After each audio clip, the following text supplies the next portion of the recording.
the Carter administration. Could you deal with why you feel this is the case, and also perhaps bring up the concept of linkage and the arguments pro and con?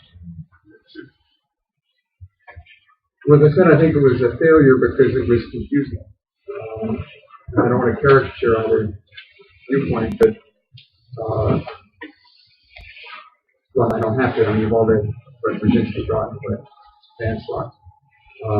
And I think there was a tendency as they argued with each other, especially in the later years, to overstate their differences, which were not that large at the beginning on the issue.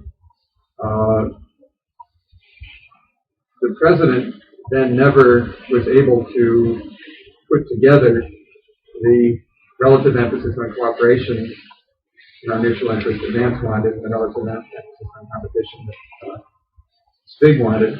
And more importantly than that, I think that at the beginning, the administration was quite right in saying that the Soviet connection was not the only connection in our foreign policy, and that there had been an illusory belief by Kissinger, which is right, that by cutting deals with the Soviets through a linkage strategy, but then by reaching overall general agreements, you can order most of the affairs of the world. I mean, slightly unfair to Kissinger, but I don't think that's possible because we saw in the agreements we did reach with the Soviets that there were very different conceptions of what each side had agreed to. I don't think that such agreements are possible with the Soviets. Our interests are too dissimilar. In any case, even if we could agree, even jointly, we don't have enough influence between us to order most of the affairs of the world. So I think Carter was quite right in the beginning saying, we're going to downplay this a little. I think Spig wanted to downplay it also, just as a way of getting at the Soviets a little, to make them come to us a little more and stop going after them quite so much. Unhappily, in the way it was presented not as the Soviets' challenge is still the central part of our foreign policy, but we have to do these other things as well. It sounded through the unfortunate Notre Dame speech as if we were saying the Soviet challenge doesn't matter so much anymore. And this was simply not in accordance with the facts of what the Soviets were doing, and it certainly wasn't in accordance with a growing American popular mood. So that for a few years anyway, exacerbated by some of the statements by people in the administration, it looked as if there was simply an indifference to the Soviet challenge, and then a spasmodic overreaction to the brigade Cuba issue, and then to Afghanistan and the president's unfortunate statement about how he had now learned more about the Soviet Union than he had ever known before, which again fell into this perception of naivete and almost indifference previously. As I was suggesting, that needn't have been. It is perfectly consistent to want to compete like crazy with the Soviets in the Third World and to carry out the kinds of policies that we were carrying out in Zimbabwe, which was probably the greatest setback the Soviets have had in Africa in years. That synthesis should have been made. It wasn't. And the result was the Soviets never knew from week to week whether it was an American administration that wanted to cooperate across the board and sort of, in a way, go back to the overall deal-making of the Kissinger era, or whether it was going to be unrelenting competition, in short, whether it was all carrots or all sticks. And all carrots don't work, and all sticks don't work. Now, on linkage, I think linkage as a concept is terribly flawed for a number of reasons. And here I am referring to linkage as a negotiating strategy, something that the administration seems to be implying that it's going to pursue now, which is to say that you go to the Soviets and say, we're not going to agree in any single area unless we have agreement across the board on all areas. I think that's hopeless. First of all, as I was saying, I don't think you can reach those agreements in all areas. Secondly, I don't think the Soviets are ever going to say, we are moderating our behavior in this area so that you'll make an agreement here. And third, it loses a sense of proportion. The fact is that the SALT Treaty, deeply in America's national interest, we can debate that because I know unhappily there were certainly a lot of people in the Senate who didn't think that. I'm convinced that was so. I think 5 years from now, if we look at the situation without arms control and compare it to what could have been under SALT II, we will know it was in our interest. In any case, that is a far more profound issue and more in our interest than implicitly affecting Soviet behavior on the margin in an area like Ethiopia. Finally, I don't think the Soviets would ever agree to that any more than we would. If the Soviets came to us and said, we will reach agreement with you that is fair and balanced and in each of our interests, and is not a loaded deal in either direction, if you will alter your behavior somewhere else, as a matter of principle, we would have to say no. Because once you've agreed to that, there's no end to it, and they can keep holding you up that way. Similarly, I think the Soviets would say, as a matter of principle, no, we're not going to negotiate on arms control if the cost of that is you're telling us what to do in other areas, because there'd be no end to it. We could constantly drive them then with arms control. They simply could not afford to do it. It's a form of blackmail. And finally, objectively, it doesn't make any sense, because if this agreement is balanced, then you're getting an additional benefit in some other area, which is not a negotiating strategy that is pragmatic. The only thing you could do is to say, if you alter your behavior over in this area, we'll give you a slightly better deal on arms control.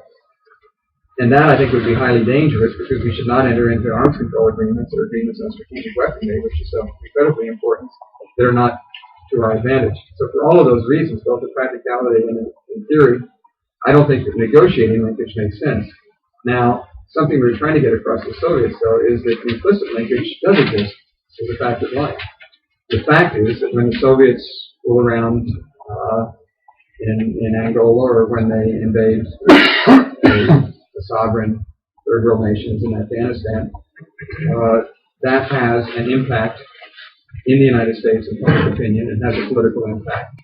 It has to have an impact on the overall views of the Soviet Union among American policymakers. And thus, while we should not be sitting down with the Soviets and saying, you do this in Salt and we'll do that, you do this in Salt and you do that in El Salvador or wherever, just because that will fail and be rejected, we should be constantly making it clear to the Soviets that their behavior in these areas will have an impact on overall American policies, and will certainly have an impact on the ability of any administration to carry through on any cooperative agreements with the Soviet Union. El Salvador. Clearly, the administration's point of view is that this is a point of view.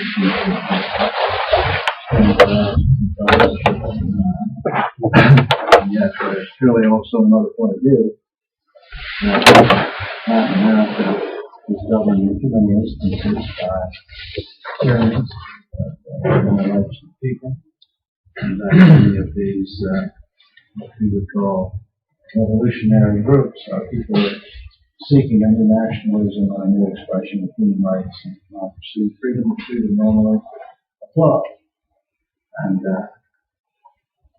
I'd like you to comment on the danger, one of the dangers as I see it, that the administration policy of confronting Russia and El Salvador could in fact lead to driving the many states in Latin America into being communist aligned, because it's the only place they can get support. Therefore, it seems to me the ultimate result may be exactly the opposite of what they hope to achieve in El Salvador. I think I'd amend the way you framed it while agreeing with the general justice that was saying. I don't think a lot of these revolutionary groups are for democracy in some of those states. I think the left in El Salvador is probably every bit as repressive if they can only get their hands on power as the far right is in El Salvador. What we have been trying to do is to try to create middles. It's a very difficult thing to do. It's particularly difficult if you're trying to create democratic middles, because you can't impose democracy on people. They have to want it. That's the bad news. The good news is in Latin America, more and more people seem to want democracy, as in Africa. And I've been, if I could go off with this like tangent, because it's really interesting for the last few years. Just ask yourself for a moment how Americans would react if the following countries had drawn totalitarian and leftist: Portugal, Spain, Nigeria, Ghana, Peru, Ecuador, Dominican Republic, India, kind of. There are more, but if all of those countries had gone in that direction, we would have a picture of the world that was in flames, in which America was encircled, the world was at hand. And the fact is that every one of those countries has, in the last 6 or 7 years, gone democratic. And it's gone democratic not because the United States forced it into it, but because the people there wanted to. And I find that an exhilarating fact. I mean, Nigerians adopting a constitution on our model, Ghana holding a military, wanting to hold elections, etc. So we really have something to work with in creating this middle. The fact is, in Latin American policies, to come back to your point, the fulcrum now of Latin American politics are among democratic nations, the Andean group, Venezuela especially, Peru, Mexico also. So there's a lot of democracy going on, and what we ought to be doing is to encourage the democracy, as I was saying, as a way of heading off the far left, as well as moving the far right. Now, in El Salvador, in Nicaragua, that proved impossible; it was too far gone. In Guatemala, it's going to be very difficult if we try at all. In El Salvador, I think that this administration is right to be supporting the junta in El Salvador. I was for the Carter administration doing that. What concerns me about the drift of events, the direction of events, is that it's not enough simply to be supporting the junta against the left in El Salvador. At the same time, we have to be urging the junta to carry out the kinds of reforms that it was, in fact, carrying out last year, land reforms, trying to limit the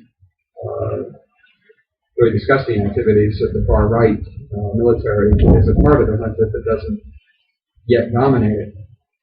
Because only that kind of a policy of both supporting Duarte and the junta and urging it to reform in the long run can succeed. If you simply support it, if you simply send it military assistance, and if you give it a carte blanche, I think what will happen within the junta is that there will be a hard right move.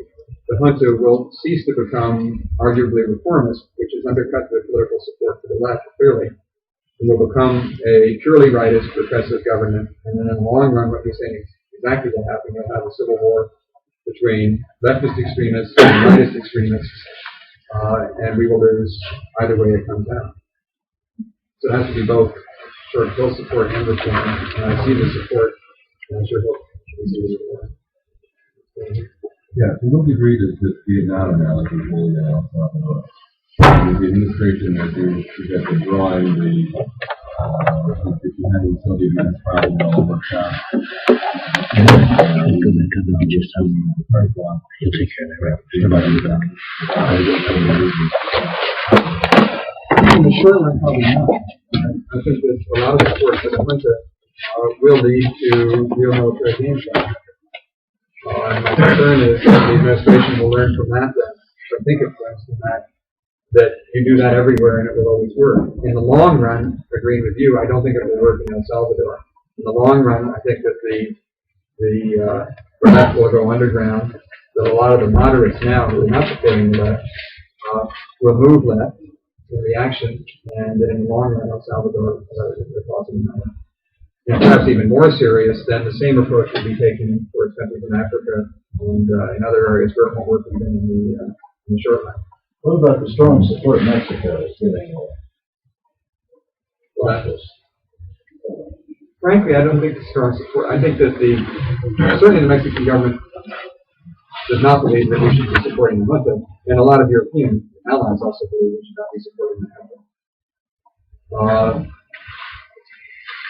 I frankly think that the Mexicans are taking that position. I would not say this in Mexico City. Not so much out of conviction, although they are doing it because they want to compete with the Cubans. Not even in our interest they do this, in fact. They want to compete with the Cubans for influence with the leftists, just as the Venezuelans did it in Nicaragua. But I think the Mexican government is doing it more for domestic reasons.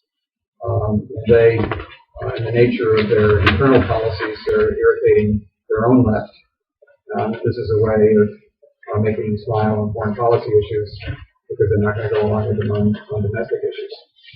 But it's a serious point because the fact is that if we do start supporting the junta without supporting the reforms, we're going to be absolutely crosswise with all of our natural friends and Central America and South America, and that also will be Yes, I'd like to go back to this question of relations with Russia, and particularly this question of linkage. I gather that you say across the board linkage is really a hopeless and unworkable policy. as a negotiating step. As a negotiating tactic. However, implicit linkage is a perfectly acceptable and reasonable approach. How would one apply that in terms, shall we say, of Afghanistan, where certainly there was quite explicit linkage, it seems to me, in terms of the American response? Let's now take the question of the uncertain situation in Poland. So, in terms of when you reject explicit but accept implicit linkage, how does one adjust, in your view, American policy in this fashion? But you're quite right. There was, I should have said this, there was a direct linkage over Afghanistan. The question there becomes, what do you link it to? And what is in our interest? What isn't in our interest? I mean, over at Afghanistan, we were very direct in the sanctions that we carried out, and that was direct linkage. But we were also very clear that arms control measures were not included in the penalties over Afghanistan. And the reason for that was twofold. One, because, well, for the reasons I was saying, we had such a profound interest in arms control that if we had thrown that into the hopper, it would simply, then I think, across the board, war in a way, a loss of leverage against the Soviets. And secondly, because of our European relationships. And if we had said no more arms control, then we would have been saying no SALT III, which would have thrown the TNF, the theater nuclear force deployment into serious jeopardy to the Allies. So we did not link arms control. We did link to these other things. If there is which we thought was the most effective tactic, I think the Afghanistan sanctions actually had a considerable impact on Soviet thinking. Both because a number of those sanctions actually hurt, especially the grain embargo and psychological methods, but also because they really didn't think we'd do it.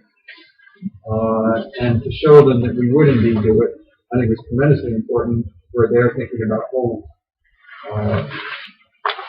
On Poland, it almost doesn't matter whether you're saying it's implicit or explicit. I think there is no question that if there was Soviet invasion of Poland,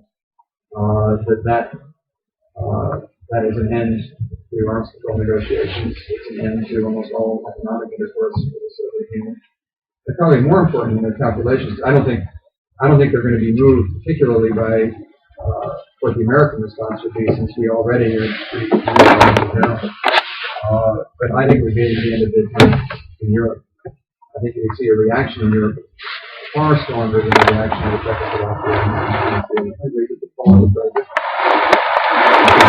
Publicity about the Polish crisis.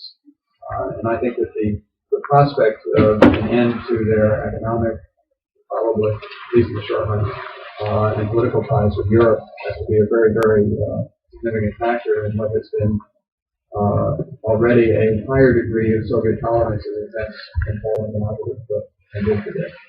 And I frankly thought they would have done that.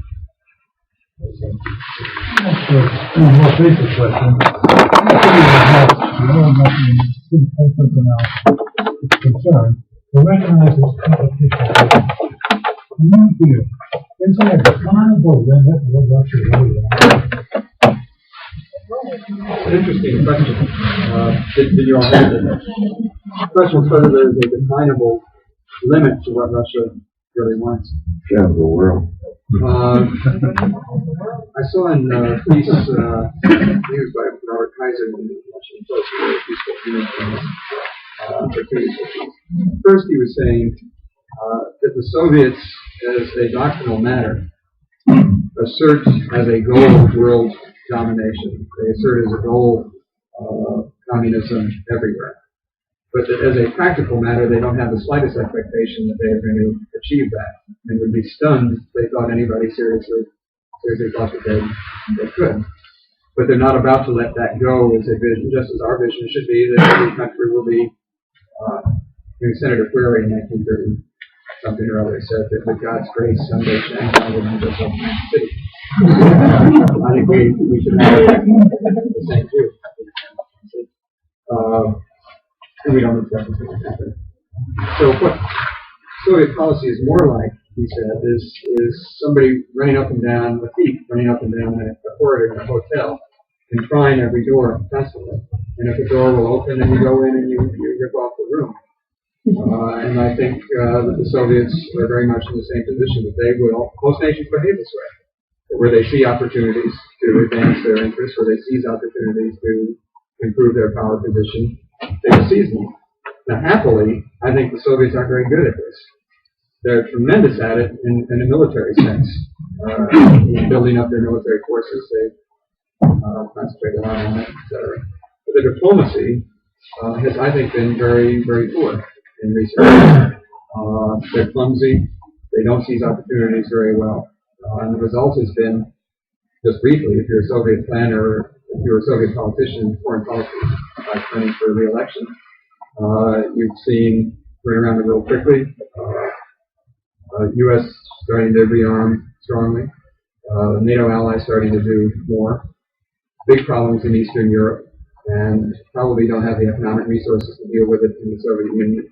So there's probably more problems coming in Eastern Europe still. China normalization, modernization within China, bad relations with Japan, because if you're a Soviet. Totally messed up in Southern Africa, now pretty much excluded from the action in Zimbabwe. Poor relations with Nigeria. Bad relations with Guinea, a lot of other countries you used to get along with well. Tied down in Afghanistan, taking greater losses than you thought, and your own army hasn't performed as well as you had hoped it would. Excluded from the Middle East peace process. In a quandary over what to do over the Iran-Iraq conflict, and oddly enough, your relations with both Iran and Iraq have deteriorated in recent years. Big energy problems, looking into the future. My point is not that they are not dangerous because of these problems. They're more dangerous because of these problems, in a way. But the fact is that while they have done very well in some areas, they have done very badly in others, and we need to more recognize that fact and also draw more lessons from it. How do you think that we should try and because of what you have just described, try to strive more for understanding with the Soviet Union? More summit conferences, as was just suggested by their leader, and try to, instead of simply we'll load our guns up, they'll load their guns, that isn't making peace, and that's not striving for understanding. Well, understanding is a difficult thing. Sometimes you can understand people and it scares them. So I'm not sure. I don't mean to be flip about it because I believe very much that if we do not achieve an unstable relationship with a certain union, then we may not be here. But I don't think it can be achieved through understanding. I think that the efforts in the early 70s to achieve détente as a sort of a comprehensive understanding of the Soviet Union was inherently flawed and misleading because then people in the United States believe that you can achieve this. I think what you need to do is, in a very unsentimental way, is to look for those areas in which we and the Soviets have mutual interests and then try to build very specific agreements in those areas. The Soviets are very hard bargainers on them, but when they reach those agreements, they generally abide by them. They're very legalistic about those things. And as I've been arguing, the best place to start is arms control, because that's where really something was asking us, how come we rob banks? And that's where the money is. And in a way, in arms control, that's where the money is. Isn't that really the end result, though? Isn't the first thing resources? No, that's the point. You need food, you need energy. That's what we should be talking about. Well, I don't,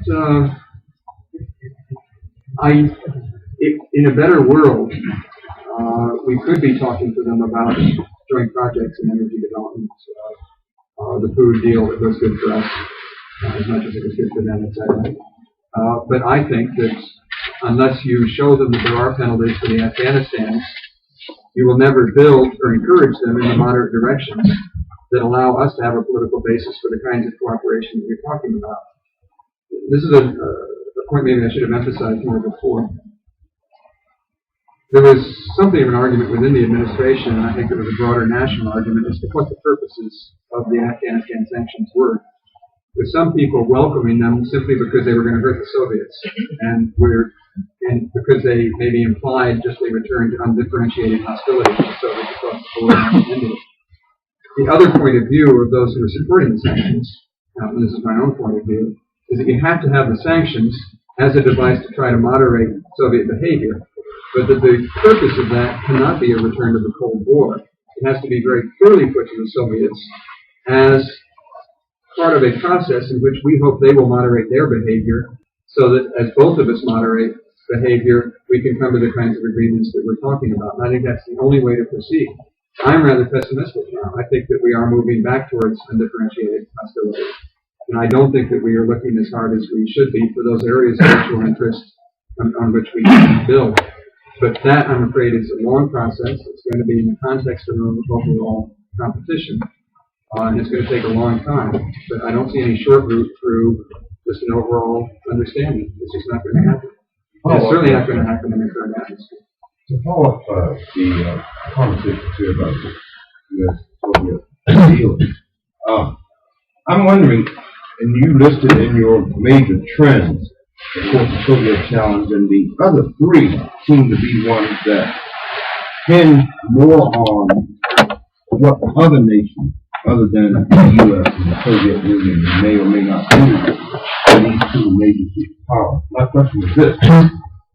Are we really talking about what we or the Soviets might do, or are we really attempting to continue the level of slack, so to speak, that has been created in the world and seems to go up and down depending upon events in other parts of the world, in order to maintain some kind of influence, balance, off-guard attitude among these other nations in the world, who seem to be really the issues as we look at the next 20 years of this century? I think it has to be all of the above. That's what I think you're saying. That, I guess my basic point is that you have to not only deal with the Soviet challenge, and not only do the kinds of things that we're talking about, but you also have to address these other areas, economic development, human rights, relationships on their own merits in the third world. And the central danger before us is that there is now a national move in the United States which says that if you deal with the Soviets, you'll deal with all these other problems as well. And that simply is not the case. You have to wrestle with the complexity that comes when you're dealing with all of these things. And I would even, as I said, go further and say that if you deal, for example, in relations with Nigeria, in a U.S.-Soviet relationship, in a U.S.-Soviet context, you're not only going to hurt your relations with Nigeria, which matter to us greatly, it's our second greatest source of petroleum, but you're going to increase Soviet influence there. And thus the central paradox that if you have only a U.S.-Soviet-oriented foreign policy, you're not going to have a very good U.S.-Soviet-oriented foreign policy. You got to do all these things.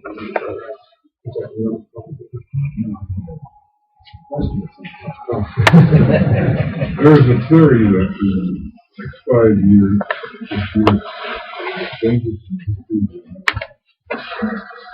and changes because Russian leaders died, Russian military, and European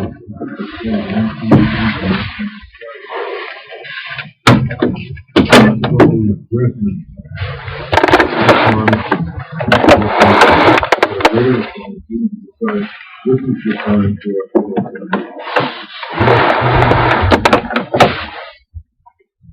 First of all, anybody who tells you that they can predict the future course of Soviet leadership, I would look on with the greatest suspicion.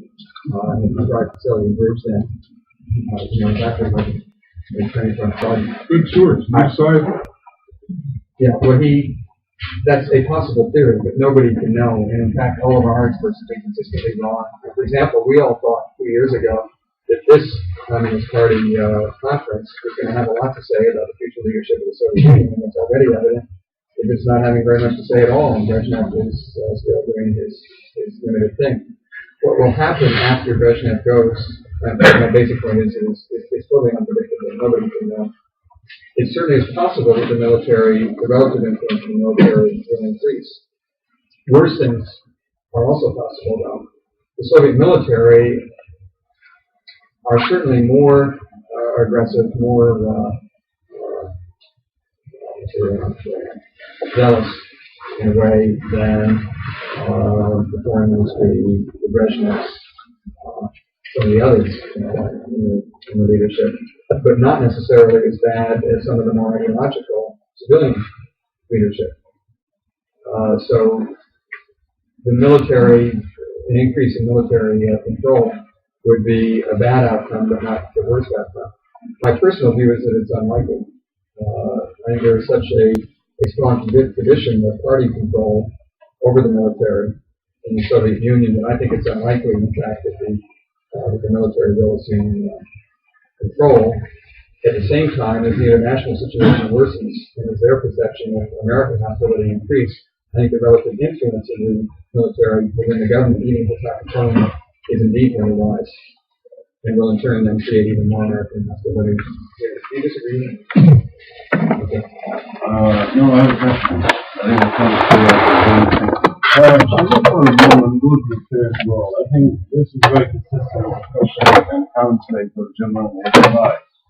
My question is the United States truly interested in better political, economic development of the third world, knowing the fact that the United States is not primarily concerned about its moral achievements?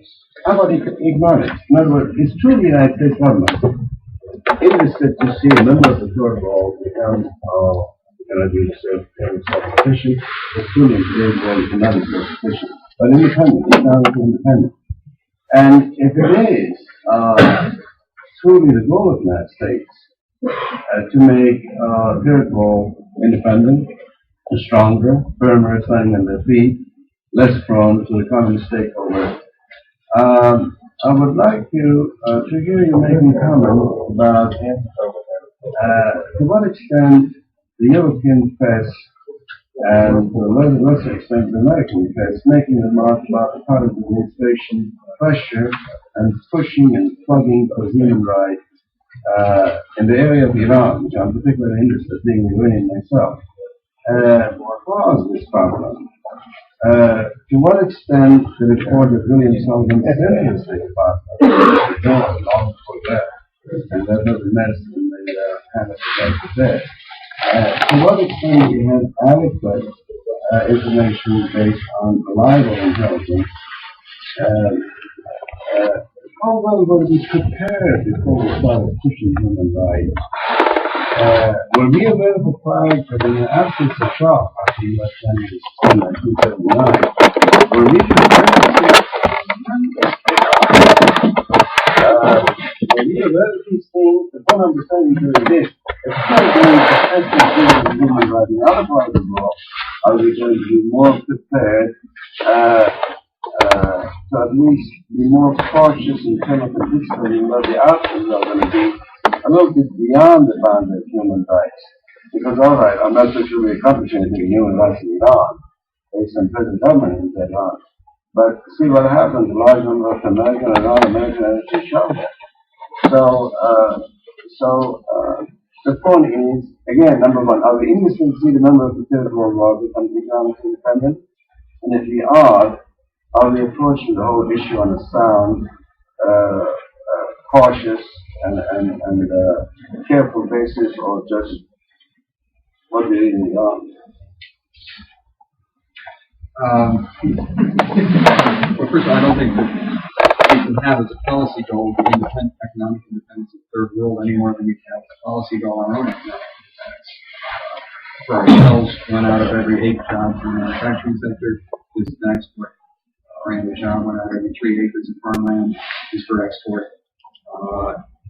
We are just irrevocably tied into the world economy. And similarly, third world nations simply cannot achieve independence. They have been doing, over the last decade, they've achieved slightly more than 5% annual average GNP growth compared to the industrial nations, about 3.4%. But that's not narrowing the gap in any significant way.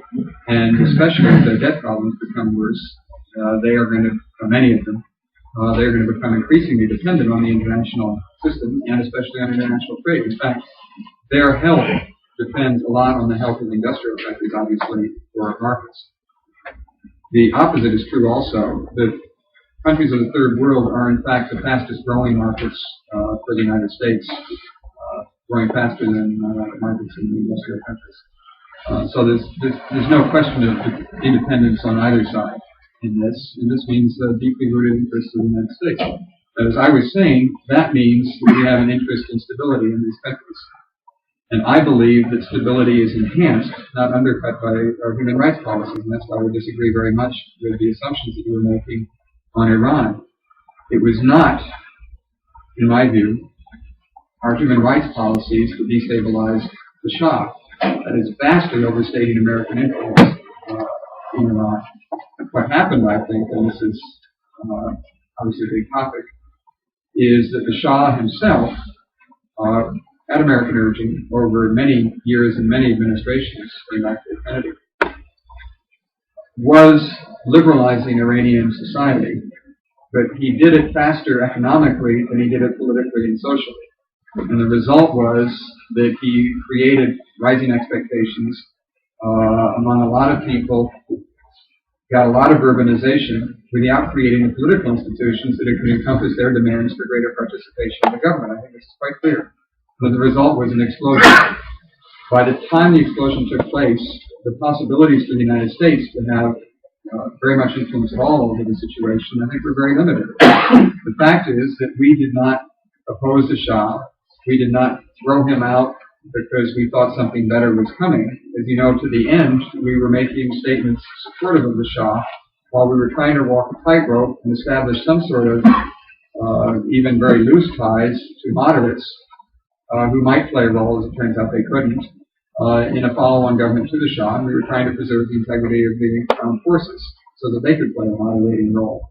We did not pursue a policy which destabilized the Shah because we thought something was better.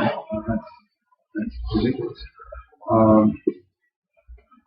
I think the only hope in Iran would have been 10 years ago, 15 years ago, even 5 years ago, for the Shah, as I said, to have been creating these political institutions which would have allowed greater popular participation, and then maybe he would have survived.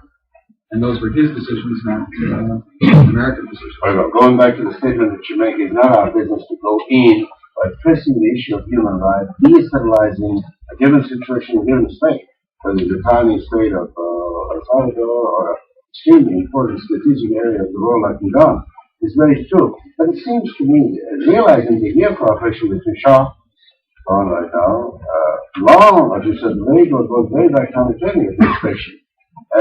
Very close tie with Washington. It seems to me, didn't we fail in certain area, not necessarily going in, telling, listen, I want you to do this.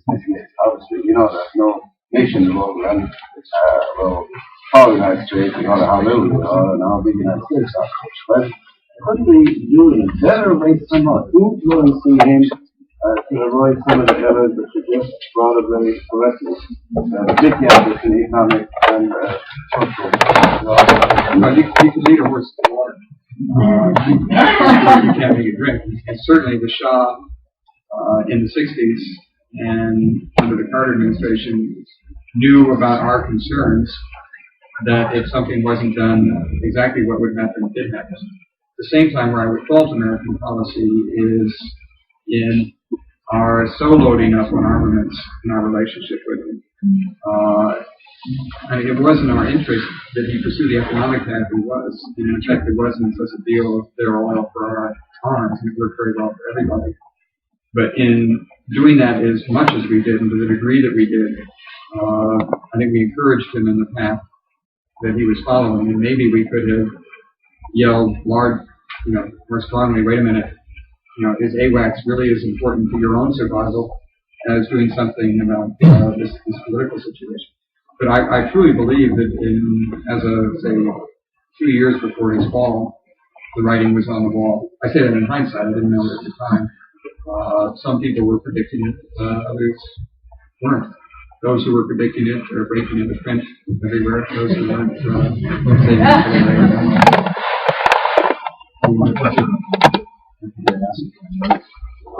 One of the standard criticisms that's made of the Carter administration is that it had no theoretical conception. And one line, Or that it had no.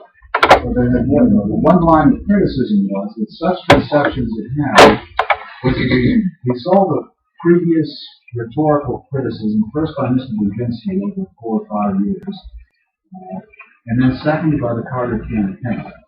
And people who argue that suggested on one hand you had the Nixon-Kissinger conception of foreign policy, which was a straightforward application of 30 years of so-called realist theory, complete with actually a few, Except for Vietnam. well, Hans Mordecai Brooks was in over Vietnam. No, but most realists were saying Vietnam is a case in which policy got way ahead of power. And what I think what I think was interesting about the Nixon administration is that it was saying, I think, very wise things at the beginning about bringing our appetite and our ability to swallow into sync, but then not applying that in Vietnam and letting Vietnam be an opportunity next to it. I was thinking you can identify, though I think, a structure within that policy, including the approach to accommodation, several theories of diplomacy, Kissinger's approach to mediation on the diplomatic level. There's hardly a significant theoretical theory in which there wasn't something clearly articulated. And if the charge is true that the Carter administration didn't have such a list, you as one of the architects, viewed as an architect of the Carter policy, certainly had to be sensitive to that. And I'm curious, in that sensitivity, what you would identify as the critical premises in those significant levels where the Carter administration broke with the approach taken by the Carter administration. Curious something. It was very frustrating for everybody in the Carter administration because there was a lot of work on these theoretical premises. But as I was saying before, there wasn't a single final decision by the president that here is the overall foreign policy. There was no roadmap. There were a lot of little maps. A lot of people had different ones. Vance gave a series of little noted speeches on what he thought that we were about. One, the most important, I think, was in Chicago. He talked about the different kinds of change in the world and how you use different kinds of American power to deal with the different kinds of change. It's quite complicated and lend itself to seeing headline sank from the Master Trace. Brzezinski had his three spheres and three strategic zone theory, etc. And Carter had like a Chinese name, and this left bureaucracy students. I think that but there was on every decision a lot of consideration and argument about the policy implications internally and what this meant and real strategic thinking. And having worked for Kissinger, I think it was every bit as clear as what was going on with Kissinger. Where it was different, I think, primarily was exactly the point that we were discussing earlier of Kissinger's conception and Nixon's of a generation of peace through an era of negotiation. That is, that you negotiate on a broad front with the Soviet Union, you cut your deals with the Soviet Union through this willingness to negotiate, which got in trouble with the right. And then when you have these deals, you have a generation of peace. And what Carter was saying is that's not enough. First of all, you can't reach those agreements, as we saw in the illusions of the early 73 general statement of principles. And secondly, a condominium between us and the Soviet Union isn't going to order the affairs of the world anyway, and you have to broaden the agenda. I'd say that was and deal with these other issues as well. And in the process, reassert American values, including in a very damaging way, I think, an early assertion of human rights concerns for the Soviet Union, which was done much too baldly. I think that was the central difference. For Kissinger, nice 19th century balance of power, negotiate with your primary adversary, and everything falls into place. For Carter, complex, unruly world, third world matters, you have to have a broad agenda, and you have to serve American values in it. And that's fine, but then once you've taken on the responsibility of saying you have that broad agenda, then you better explain very carefully how you're approaching it and how it pieces together, and get the kinds of syntheses I was going to talk about. And that's Could I just ask you, do we know enough about these things that this gentleman was talking about, these other assumptions, to really even know how to go about putting our assumptions together anymore? Oh yeah, I think we know a lot more about the world than we used to, and I've been very impressed with, for example, line Africa, and that's how much we've learned.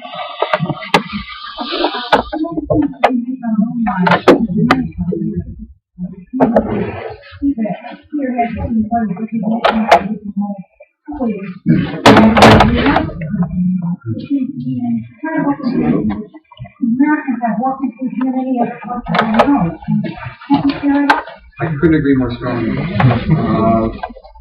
This guy, Deputy Secretary of Foreign Christopher Davis